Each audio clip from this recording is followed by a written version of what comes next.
Bismillahirrahmanirrahim. Assalamualaikum warahmatullahi wabarakatuh. Alhamdulillah. Alhamdulillahilladzi hadana lihadza wa ma kunna linahtadiya laula an hadanallah. Subhanaka la ilma lana illa ma 'allamtana innaka antal alimul hakim. Rabbi shrah li sadri wa yassir li amri wahlul 'uqdatam min lisani yafqahu qawli.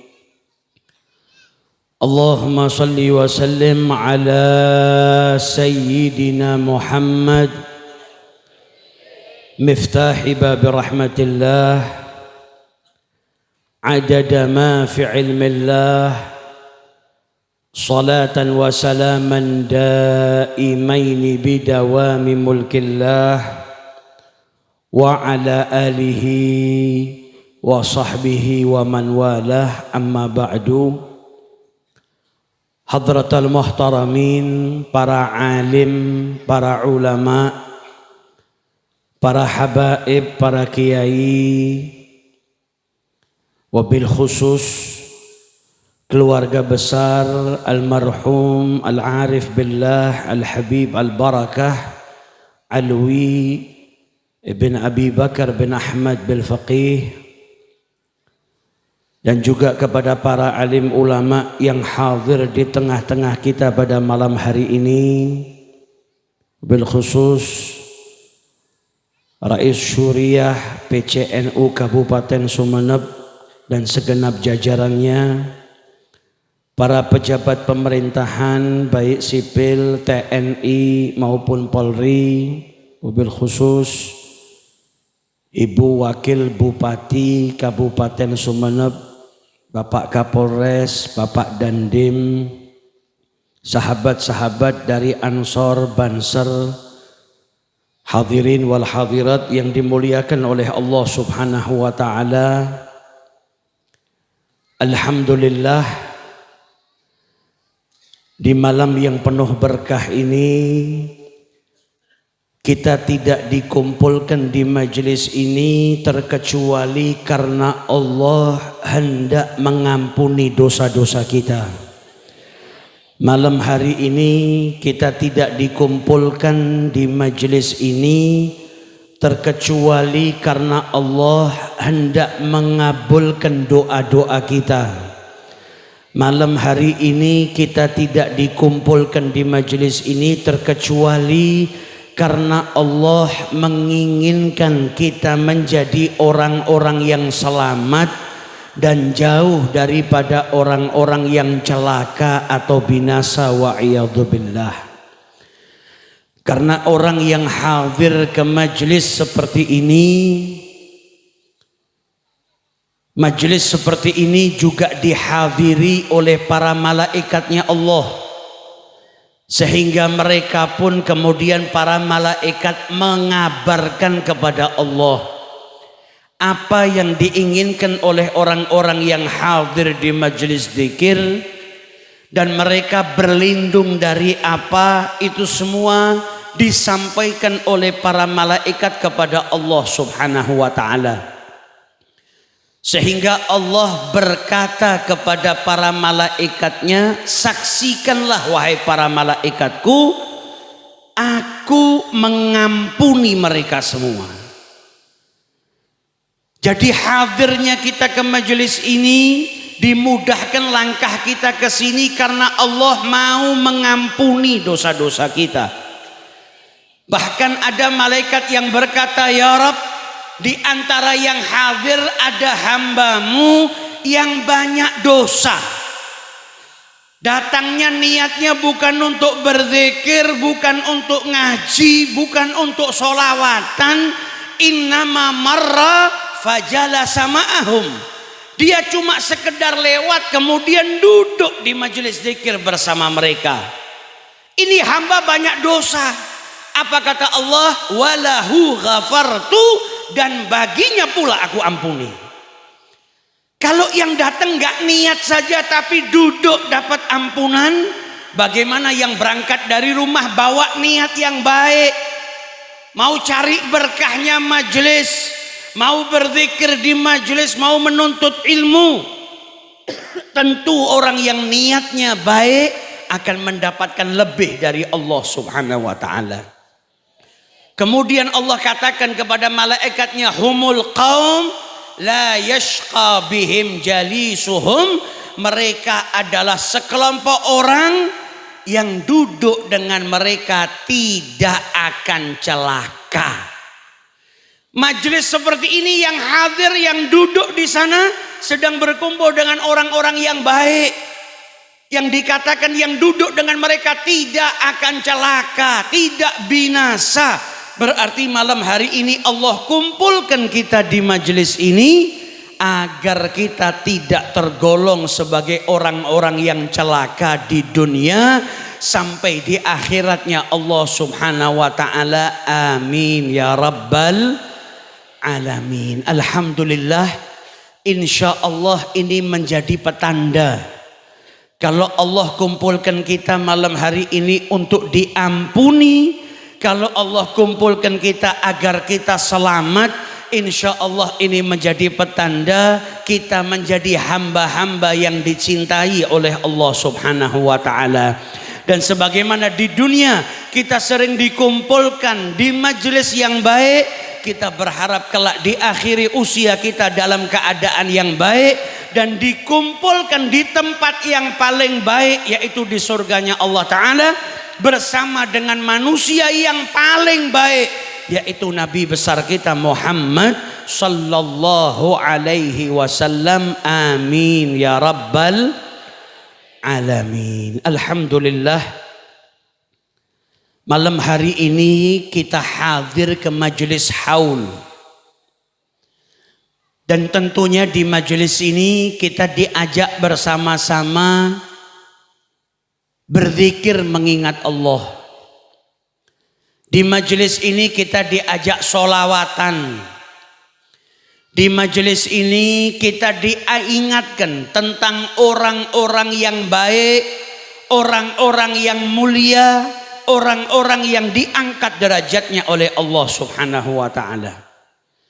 Dan di majelis ini pula diperdengarkan kepada kita sejarah hidup manusia yang paling mulia, suri tauladan kita, yaitu Nabi besar kita Muhammad sallallahu alaihi wasallam. Kita hadir haul tujuannya apa? Biar tahu jalan hidupnya orang soleh. Setiap hari kita dalam sholat berdoa kepada Allah, ihdinas siratal mustaqim. Ya Allah, anugerahkanlah kepada kami jalan yang lurus.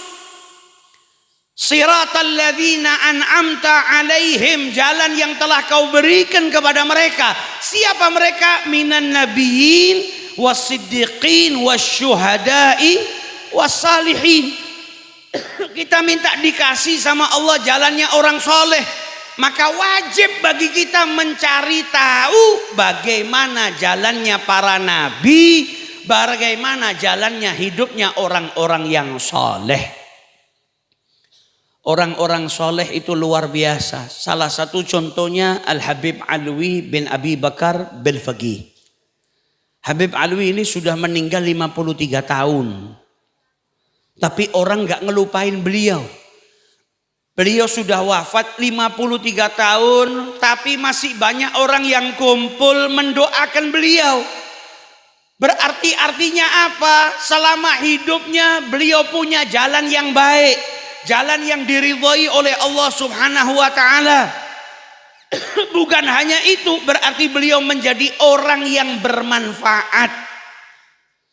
Nah, malam hari ini kita sedang diingatkan sama Allah. Kita ini mau jadi orang yang kalau meninggal dunia, orang-orang di sekitar kita seneng. Yang artinya apa? Berarti selama hidup kita berbuat zalim, berbuat buruk, sehingga ketika meninggal dunia orang merasa tenang sudah, gak terganggu lagi. Atau kita mau menjadi orang yang ketika meninggal dunia didoakan oleh orang banyak. Bukan hanya di hari wafatnya saja, tapi terus diingat dan didoakan oleh manusia. Tentunya mereka orang-orang yang menggunakan umurnya untuk menebar manfaat. Seperti yang dikatakan oleh Rasulullah, manusia itu kalau meninggal dunia inqata'a amaluhu, amalnya terputus kecuali 3. Ilmu yang bermanfaat. Kalau orang dalam hidupnya nyebarkan ilmu yang bermanfaat, dia sudah wafat, ilmunya terus diamalkan, terus dia mendapatkan pahala. Kemudian sedekah jariyah. Sudah meninggal dunia tapi sedekahnya masih bermanfaat, dipakai sama orang untuk maslahah, untuk beribadah kepada Allah. Maka dia sudah meninggal dunia tapi pahalanya terus mengalir. Dan yang terakhir, anak soleh yang mendoakan orang tuanya. Maka kita pada hadis ini sedang diingatkan sama Nabi Muhammad, jangan wafat kecuali punya 3 ini atau paling tidak salah satu dari 3 hal tersebut. Supaya apa? Kalau kita wafat masih bisa terus dapat hasanat. Ada anak yang beramal soleh, ada anak yang mendoakan, ada ilmu yang terus diamalkan, ada sedekah jariyah yang terus berjalan. Maka usahakan selagi kita hidup ada daripada ketiga hal ini, dan kalau bisa 3-tiganya kita jadikan tabungan kita sebelum kita dipanggil oleh Allah Subhanahu wa ta'ala. Nah, kita hadir haul ini pengen meneladani para ulama. Namanya para ulama itu kalau disebut saja nurunkan rahmat.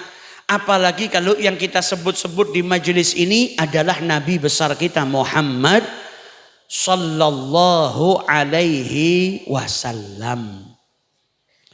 Di majelis ini kita diingatkan sejarah hidupnya orang soleh. Orang soleh kenapa kalau meninggal dunia sampai dihauli? Tujuannya supaya kita bisa neladani mereka. Orang soleh itu nggak kayak kita. Kita takut dengan kematian. Tapi orang-orang soleh, kematian bukan hal yang menakutkan. Karena kematian itu adalah perjumpaan dengan sang kekasih. Orang soleh itu kalau mau meninggal bahagia. Bagaimana tidak? Sedangkan Allah telah berfirman dalam Al-Quran, ya Tuhan nafsul mutmainnah. Duhai jiwa yang tenang. Disambut oleh Allah. Irji'i ila rabbiki radiyatan mardiyah. Disambut sama Allah Ta'ala, fadkhuli fi ibadi wadkhuli jannati. Bagaimana mereka tidak bahagia sebelum meninggal sudah disambut oleh Allah, diridhai oleh Allah, digolongkan sebagai hambanya Allah, dapat kabar gembira akan dimasukkan ke dalam surganya Allah Ta'ala. Maka bagi mereka kematian adalah sebuah kebahagiaan. Sayyidah Fatimah Zahra, beliau ketika Nabi Muhammad sebelum wafat sempat dibisikin. Setelah Nabi wafat ditanya, apa yang dibisikan kepadamu? Bisikan pertama membuat engkau menangis. Bisikan kedua engkau tersenyum bahagia. Maka Sayyidah Fatimah menjelaskan, bisikan pertama, ayah saya ngabarkan telah dekat ajalnya. Siapa yang gak nangis dengan wafatnya Nabi Muhammad? Musibah terbesar bagi umat Islam wafatnya Nabi Muhammad. Kehilangan terbesar bagi umat Islam ketika wafatnya Nabi Muhammad. Maka Sayyidah Fatimah nangis karena hendak berpisah dengan ayahnya. Namun apa? Bisikan kedua yang detik itu juga merubah tangisan menjadi senyum yang membahagiakan. Ketika ditanya, maka beliau menjelaskan, Nabi berkata kepada beliau bahwasanya yang pertama dari keluarganya menyusul Nabi Muhammad adalah beliau Sayyidah Fatimah Zahra. Kalau kita pikir pakai logika, orang dikabarin kalau dirinya akan meninggal dunia, nyusul, harusnya takut. Itu kalau kita yang banyak dosa. Tapi mereka, beliau ketika dikabari Sayyidah Fatimah tersenyum bahagia. Karena apa? ternyata waktu perpisahan dengan ayahnya sang kekasih hati tidaklah lama. Karena beliau adalah keluarga pertama yang akan menyusul Nabi besar Muhammad sallallahu alaihi wasallam. Sayyidina Bilal ibn Rabah ketika sakit di penghujung usianya, istrinya menangis seraya berkata, "Wa musibata, musibah apa ini?" Apa kata Bilal ibn Rabah? Jangan katakan ini musibah, tapi ucapkan wa farhatah. Ini kebahagiaan. Sakit, mau meninggal dunia, beliau katakan itu sebuah kebahagiaan. Kebahagiaan apa wahai Bilal? Apa kata Bilal? Ghadan alqa ahibbah Muhammadan wa hizbah. Karena setelah ini kalau saya wafat, esok saya akan bertemu dengan sang kekasih, dengan para kekasih, yaitu Nabi besar Muhammad sallallahu alaihi wasallam. Nah, kematian buat mereka kebahagiaan. Karena waktunya perjumpaan dengan sang kekasih. Nah, kita hadir ke majelis haul ini tujuannya belajar bagaimana sih kehidupan para wali. Bagaimana sih kehidupan orang-orang soleh? Kalau kita ngaji baca manakibnya para wali ini orang-orang yang paling takut kepada Allah. Rasa khosyahnya kepada Allah luar biasa. Para kekasih Allah ini orang-orang yang memiliki rasa takut kepada Allah. Nyontoh siapa? Nyontoh Nabi besar Muhammad sallallahu alaihi wasallam. Nabi itu maksum, pasti masuk surga, kekasihnya Allah. Tapi berapa banyak sahabat yang berada di belakangnya Nabi ketika Nabi sedang sholat sunnah menangis, dan mereka mendengar isakan tangisnya seperti air yang dipanaskan. Nangis, kenapa? Karena rasa takutnya kepada Allah. Para nabi itu maksum, para nabi itu dijaga sama Allah. Tapi kita lihat bagaimana doanya Nabi Allah Yusuf alaihi salatu wassalam. Nabi Allah Yusuf dalam doanya minta diwafatkan dalam keadaan musliman. Wa alhiqni bisalihin, dan minta disambungkan, disatukan bersama dengan orang-orang yang saleh.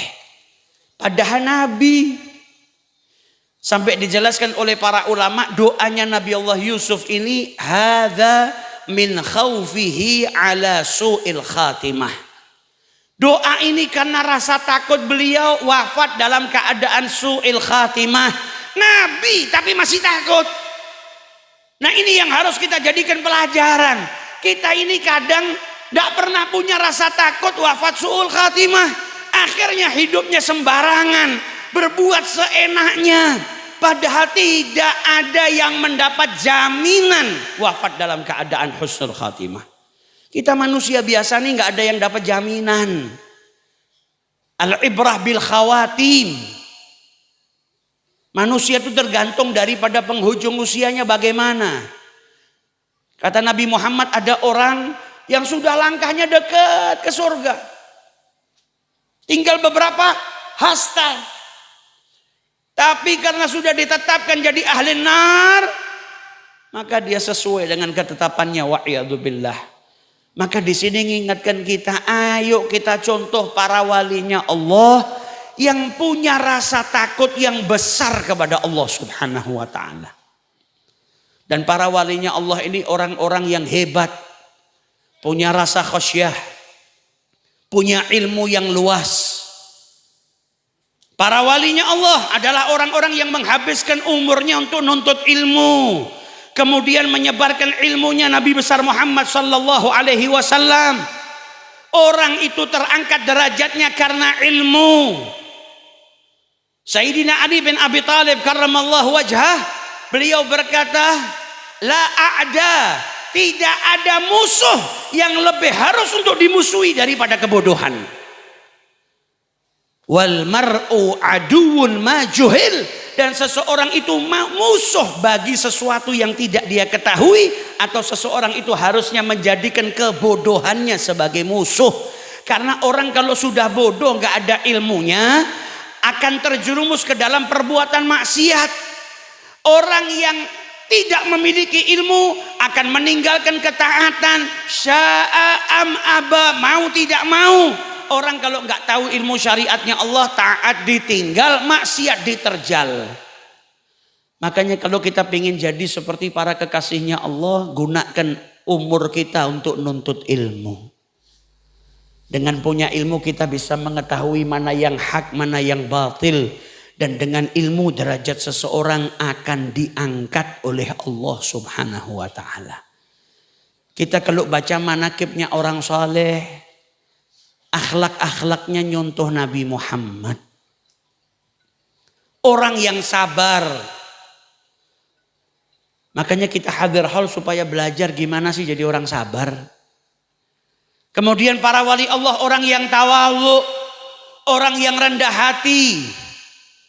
Dan ini bukti dari apa yang disampaikan sama Nabi Muhammad. Tidak seorang pun yang tawadhu merendah hati karena Allah illa rafa'ahullah, kecuali derajatnya akan diangkat oleh Allah Subhanahu wa taala. Gak ada ceritanya orang sombong itu derajatnya diangkat sama Allah. Dan tidak ada orang yang rendah hati kecuali apa? Derajatnya diangkat oleh Allah Subhanahu wa ta'ala. Mereka para kekasih Allah nih orang-orang yang Masya Allah rendah hatinya luar biasa. Gak pernah merasa dirinya punya apa-apa. Kata para ulama, tawadhu itu dengan apa engkau tidak berjumpa dengan siapapun dari saudaramu muslim, terkecuali engkau menganggap dirinya lebih utama daripada dirimu. Dan mereka orang-orang yang mempraktekkan luar biasa. Sayyidina Hasan bin Ali bin Abi Thalib itu ketika beliau di atas tunggangannya ada fakir miskin yang duduk di bawah makan makanan di bawah. Fakir miskin makan dengan mengais-ngais makanan yang ada di tanah. Ketika beliau lewat dipanggil, dipersilahkan. Namanya orang makan, kadang kalau orang lewat kan dipersilahkan, tapi ini fakir. Makannya dari makanan yang ada di tanah. Ya ibnata Rasulillah, ayo makan bersama kami. Dan saking tawadhu'nya beliau turun, duduk bersama dengan mereka fuqara wal masakin dan makan bersama dengan mereka. Mereka mencontoh siapa? Mencontoh Nabi Muhammad. Orang yang dikatakan oleh penyusun-penyusun kitab Syama'il yang paling tawadhu dan orang yang derajatnya paling tinggi. Ini Nabi Muhammad orang yang derajatnya paling tinggi tapi rendah hatinya luar biasa. Nabi itu kalau bajunya sobek jahit sendiri, sendalnya putus beliau sambung sendiri. Di rumah bantu istrinya membersihkan rumah dan kebutuhan rumah tangga. Nabi Muhammad tidak mengkhususkan dirinya harus naik kuda yang mewah. Bahkan dalam Syama'il disebutkan terkadang beliau menaiki keledai dan terkadang memboncengkan orang. Nabi, Rasul, derajatnya paling tinggi, gak malu boncengin orang. Kadang boncengin sahabatnya Mu'ad ibnu Jabal, kadang boncengin anak kecil. Beliau pernah memboncengkan sahabat kecil yang bernama Kulthum ibnul Abbas dan boncengkan anak-anak kecil yang lain. Gak malu, tawadhu. Tapi tawadhunya Nabi Muhammad gak ngurangin haibah, gak ngurangin wibawanya Nabi Muhammad. Orang itu kalau sudah tawadhu, kita itu kalau ketemu orang soleh, ada kiai besar luar biasa, yang tawadhu, merendah luar biasa, kita tetap segen. Saking tawadhunya ulama, itu kalau kita tanya santri-santri di pondok pesantren yang betul-betul tahu bagaimana haibahnya gurunya, kadang santri itu kalau mobilnya kiainya masuk sudah ngerunduk, padahal kiainya nggak ada di dalam mobil. Mobilnya saja bisa berwibawa. Karena apa? Mobilnya ditumpangi atau dinaiki sama orang yang berwibawa. Nabi Muhammad tawadhu tapi nggak ngurangin haibahnya. Makanya Sayyidina Ali bin Abi Thalib ketika ditanya Nabi Muhammad itu seperti apa sih? Kata beliau apa? Man ra'ahu badihatan habah. Orang kalau ketemu Nabi baru pertama kali pasti akan menggigil badannya. Kenapa? Wibawanya Nabi. Takut, tapi bukan takut seperti takut pada sesuatu. Takut karena wibawa. Makanya ada orang yang duduk di hadapan Nabi, badannya menggigil. Sama Nabi ditenangkan, tenang. Saya ini hanya anak seorang wanita dari Mekah yang dahulu makan dari daging yang dikeringkan, kata Nabi Muhammad. Maksudnya Nabi mau bilang apa? Saya bukan anak raja, saya bukan raja. Saya hanya anak wanita sederhana. Tawadhu'nya Nabi Muhammad. Nabi Muhammad gak punya kursi singgasana. Nabi Muhammad berkata, akulu kama yakulul abad. Saya makan seperti makannya seorang hamba. Makanannya Nabi bukan seperti makanannya para raja. Ajlisu kama yajlisul abad. Saya duduk seperti duduknya seorang hamba. Duduk di antara para sahabatnya. Saking apa tawadhu'nya Nabi besar Muhammad sallallahu alaihi wasallam. Kata Sayyidina Ali, orang kalau bertemu sama Nabi pertama kali, menggigil. Karena apa? Haibah. Wa man khalatahu ma'rifatan. Tapi kalau orang sudah kumpul sama Nabi, kenal dengan Nabi, apa yang dia dapatkan? Ahabbah, jatuh cinta sama Nabi Muhammad. Nah, kita ini kan gak hidup di zaman Nabi. Kita nggak ngelihat Nabi, tapi kita masih bisa duduk dan mendengarkan tentang Nabi Muhammad. Jika matamu tidak bisa memandang beliau, jangan haramkan telingamu untuk mendengar tentang beliau. Apa yang kita dengar masih bisa menjadikan kita cinta kepada beliau. Kalau dulu sahabat untuk cinta sama Nabi berjumpa dan orang yang ketemu kumpul dengan Nabi jatuh cinta, maka malam hari ini kita kumpul di majelis ini untuk kenal Nabi Muhammad. Tujuannya apa? Agar kita cinta dengan Nabi Muhammad SAW. Karena cinta kepada Nabi hukumnya wajib. Cinta sama Nabi Muhammad bukan hanya wajib, tapi mencintai Nabi melebihi daripada bapak, ibu, harta dan apapun yang kita miliki. Orang kalau sudah jatuh cinta selamat kalau yang dicintai Nabi, asalkan bukan pura-pura cinta. Karena orang yang jatuh cinta itu akan terdorong mengikuti kekasih hatinya. Orang yang jatuh cinta, mau tidak mau dia akan jaga cintanya. Karena dia nggak mau bikin kekasih hatinya itu nangis atau kecewa dengan dirinya. Orang yang jatuh cinta itu yang ditakutin apa? Kehilangan kekasih hatinya. Maka kalau kita cinta sama Nabi betul-betul, kita akan takut kehilangan Nabi besar Muhammad sallallahu alaihi wasallam. Nah, cintanya para sahabat Nabi kita lihat. Cintanya sahabat ini bukan hanya ngikutin sunnah dan syariatnya Nabi. Kebiasaannya Nabi saja yang bukan maksudnya di dalam ranah syariat diikutin sama mereka. Karena apa? Mahabbah. Karena kebiasaannya orang mulia nggak bisa kita remehkan. Apa yang dikatakan oleh para ulama, adati sadat, sadatil adat. Kebiasaannya orang mulia adalah kebiasaan yang mulia. Panjenengan nek ngikutin kebiasaannya para wali. Apa sih kebiasaannya para wali? Kebiasaannya para wali pasti baik-baik. Kebiasaannya bangun malam, kebiasaannya sedekah, kebiasaannya santun sama orang, kebiasaannya sayang sama siapapun. Jadi kebiasaannya orang mulia itu adalah sebaik-baik kebiasaan.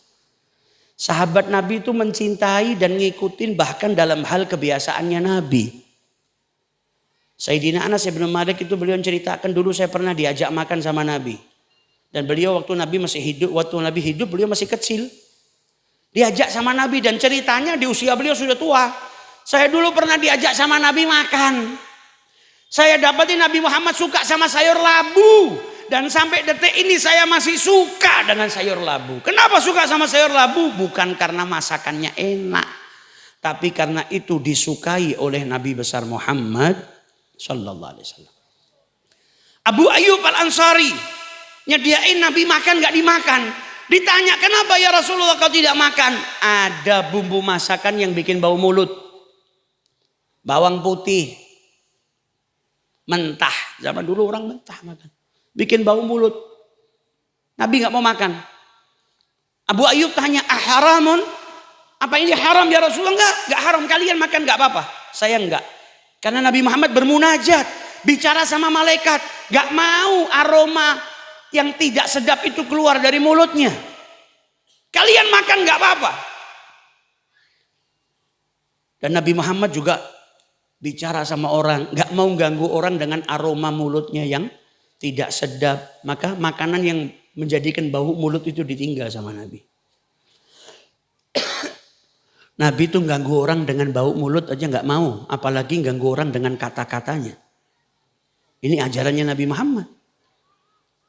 Nggak mau ganggu orang dengan bau mulutnya, apalagi yang keluar dari mulut. Apa kata Abu Ayyub? Ya Rasulullah, kalau engkau nggak suka, saya nggak suka. Makanan yang nggak disukai sama Nabi Muhammad ditinggalkan dari dirinya.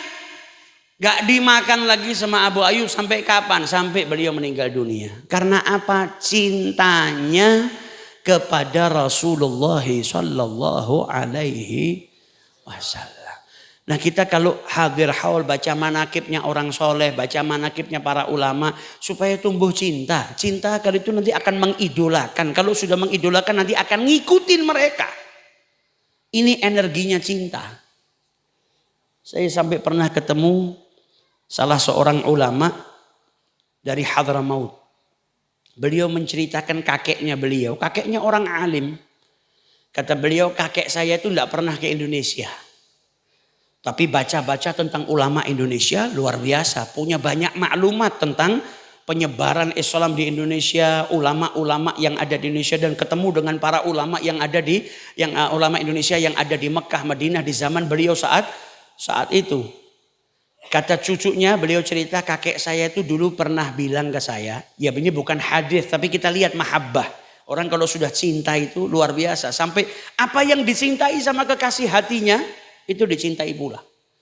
Beliau bilang kakek saya itu pernah bilang saya suka sama durian tapi saya nggak pernah makan.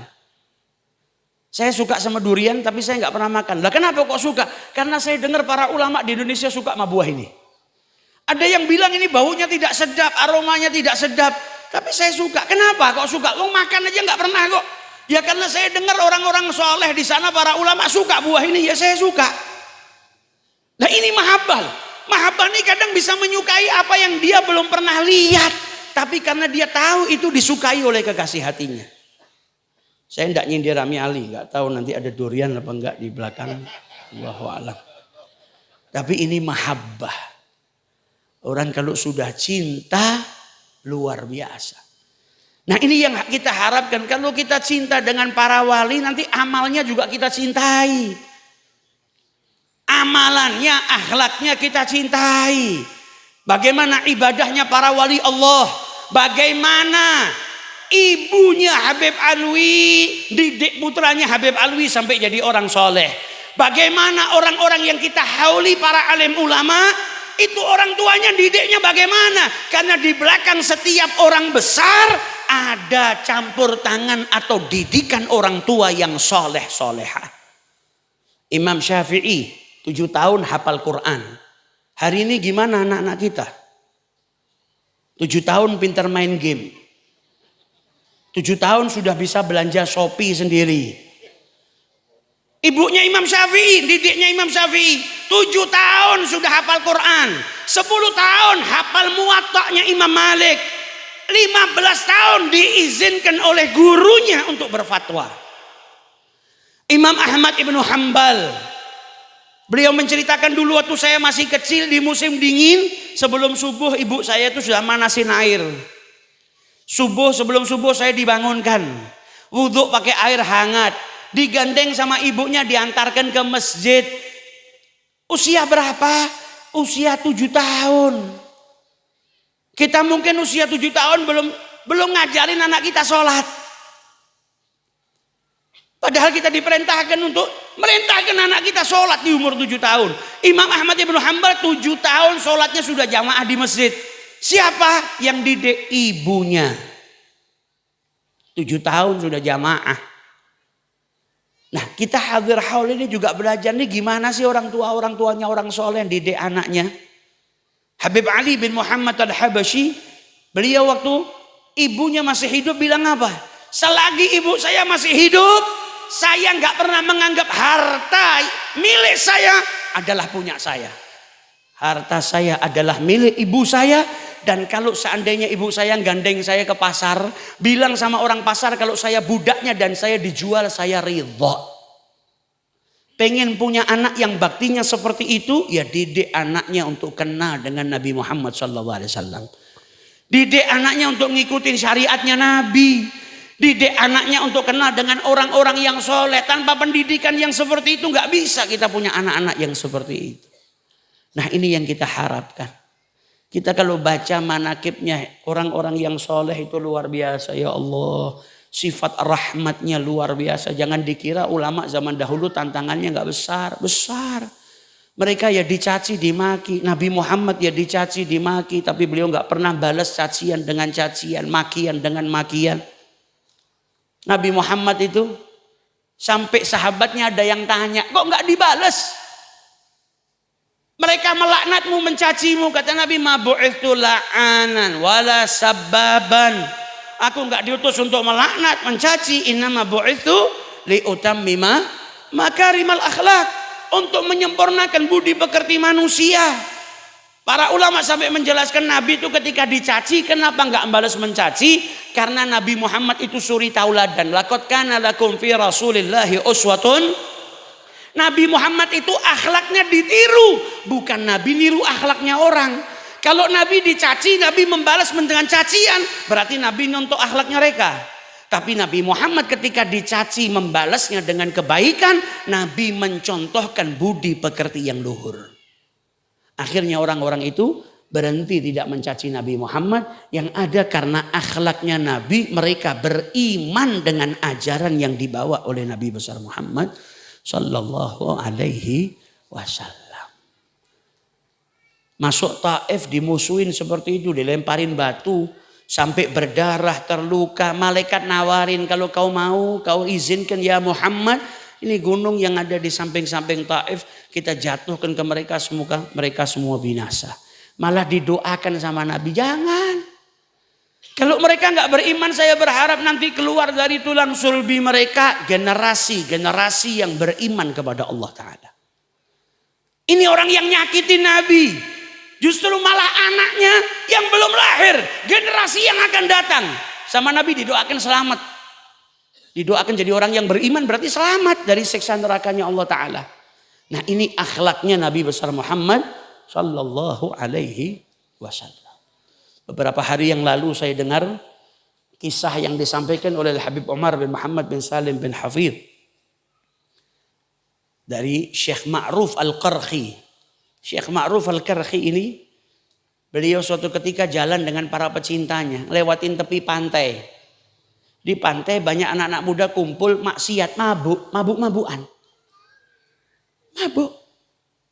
Maka santrinya Syekh Ma'ruf Al-Qarhi bilang kepada beliau, ya Syekh, doakan mereka biar binasa. Ini mereka bikin kerusakan. Mabuk, maksiat, doakan supaya binasa. Ini artinya bukan berarti kemungkaran dibiarin ya. Bukan berarti setuju dengan kemungkaran. Enggak. Doakan mereka biar binasa. Maka Syekh Ma'ruf Al-Qarhi ngangkat tangannya. Dan doanya apa? Ya Rabb, sebagaimana engkau bahagiakan mereka di dunia, jadikanlah mereka juga orang-orang yang berbahagia di akhiratmu kelak. Pengikutnya bingung, santrinya. Ya Syekh, kami minta Anda doakan mereka binasa, doakan supaya dapat keburukan, kok malah didoakan baik. Kata Syekh Ma'ruf Al-Qarhi, mereka nggak akan mungkin bahagia di surganya Allah kecuali mereka menjadi orang-orang yang bertaubat terlebih dahulu. Kalau saya doakan supaya mereka bahagia di sini juga bahagia di dunia, berarti mereka akan dapat taubat dari Allah Ta'ala. Taubatnya diterima, diampuni sama Allah Subhanahu. Tapi yang doa wali, baru selesai mendoakan, itu rombongan anak muda datengin Syekh Ma'ruf Al-Qarhi, semuanya bertobat di tangan beliau. Wali yang doa, turun tangan, ijabah langsung dari Allah Ta'ala. Nah kita lihat bagaimana akhlaknya mereka, itu yang kita contoh. Pulang dari rumah, kalau hadir majelis saul, yang kita contoh apa? Akhlaknya, kebiasaan mereka. Mereka ini orang-orang yang bukan enak-enakan semasa mudanya. Para walinya Allah itu ada mujahadah yang besar. Habib Abdullah bin Alwi Al-Haddad sahibur ratib masih kecil ketika baru belajar Quran. Di usia yang ketika baru belajar Quran, kebiasaannya apa? Tiap malam sholat sekian ratus rakaat. Masih kecil. Tapi kebiasaannya habis ngaji kalau malam sholat di masjid-masjid yang ada di Kota Tarim. Mujahadahnya dari kecil. Syekh Abdullah At-Tusturi usianya masih kecil. Masih nggak sampai 5 tahun. Kebiasaannya apa? Tahajud. Usianya nggak sampai 5 tahun. Kalau malam bangun sholat tahajud. Bapaknya sampai negur. Nah kau nih sholat fardu saja belum wajib kok tiap malam bangun sholat tahajud. Kenapa kok seperti itu? Maka kemudian Syekh Abdullah ini membawakan ayat di dalam Al-Quran. Wa ta'ifatum minal ladzina ma'ak. Sekelompok orang yang juga bangun malam bersama dengan Rasulullah sallallahu alaihi wasallam. Ayah, apa kau tidak ridha anakmu ini menjadi golongan yang ikut bangun malam bersama dengan Nabi besar Muhammad sallallahu alaihi wasallam? Jawaban anak usianya masih di bawah 5 tahun. Maka ayahnya bilang, kalau seperti itu pandanganmu silahkan, barakallahu fiik, semoga Allah Ta'ala memberkahi dirimu. Dari kecil mujahadahnya sudah seperti itu. Nyantri, berangkat, thalabul ilmi, mujahadah, riyadhah. Akhirnya jadi orang yang besar. Kita kadang amalnya jauh dari para wali tapi pengen jadi wali. Tapi amalnya nggak seperti wali. Ya susah, bisanya kita bikin mie instan itu kalau mau instan. Cukup air panas dimasukin jadi. Lah kalau mau jadi wali ada mujahadahnya. Dan itu anugerah dari Allah Ta'ala. Maka yang harus kita lakukan apa? Contoh mereka, bermujahadah seperti mereka. Ikhlaskan hati kita, amalan kita. Nanti akan diberi oleh Allah Subhanahu wa Ta'ala. Dan ikat hubungan kita, hati kita dengan Nabi besar Muhammad sallallahu alaihi wasallam. Karena orang yang punya ikatan kuat dengan Nabi Muhammad, insya Allah selamat di dunia sampai di akhiratnya Allah Subhanahu wa ta'ala. Semoga kita pulang dari majelis ini, dosa-dosa kita diampuni oleh Allah Ta'ala, hajat-hajat kita dikabulkan oleh Allah Subhanahu wa ta'ala, doa-doa kita diijabahi oleh Allah Subhanahu wa ta'ala. Semoga anak-anak kita dijadikan anak-anak yang saleh-salehah, anak-anak yang berjalan di jalannya Nabi besar Muhammad sallallahu alaihi wasallam. Dijadikan kita iman kita semakin kuat, tambah taat kita kepada Allah Subhanahu wa ta'ala. Dan semoga negara yang kita cintai ini senantiasa diberikan keamanan oleh Allah Subhanahu wa ta'ala, dijadikan baldatun thayyibatun wa rabbun ghafur. Dan siapapun yang bertugas di negara kita diberikan kemudahan oleh Allah Subhanahu wa ta'ala, senantiasa memberikan maslahat kepada rakyatnya. Dan semoga negara kita dijauhkan dari sesuatu yang memecah belah bangsa dan negara. Dan semoga kita dijadikan orang-orang yang saling bersaudara, orang-orang yang memegang teguh persaudaraan sebagaimana yang diwasiatkan oleh Nabi besar Muhammad sallallahu alaihi wasallam. Dan semoga kelak di akhiri usia kita dalam keadaan husnul khatimah, dalam keadaan diridhai oleh Allah dan Rasulnya, diridhai oleh kedua orang tua kita, diridhai oleh guru-guru kita, dibangkitkan di barisannya Nabi besar Muhammad sallallahu alaihi wasallam, dimasukkan surga oleh Allah bersama dengan beliau. Nadkhul ma'ataha wa alih fi sufufil awalat ma'ahum daiman fi daril dhih wa daril akhirah. Allahumma ja'al fi jam'ina hada jam'an marhuma wa tafarruquna min ba'd tafarruqan ma'suma. Allahumma arinal haqqa haqqa warzuqna ittiba'ah wa arinal batila batila warzuqna istinabah. Dan kita doakan para orang-orang tua kita, para kiai kita, para ulama kita, para habaib kita diberikan umur panjang oleh Allah Ta'ala dalam keadaan sehat wal afiyah, sehingga bisa terus mendidik kita untuk lebih dekat kepada Allah Subhanahu wa Ta'ala. Amin ya rabbal alamin. Wallahul muwaffiq ila aqwamit thariq wal afu minkum. Tsumma assalamu alaikum warahmatullahi wabarakatuh.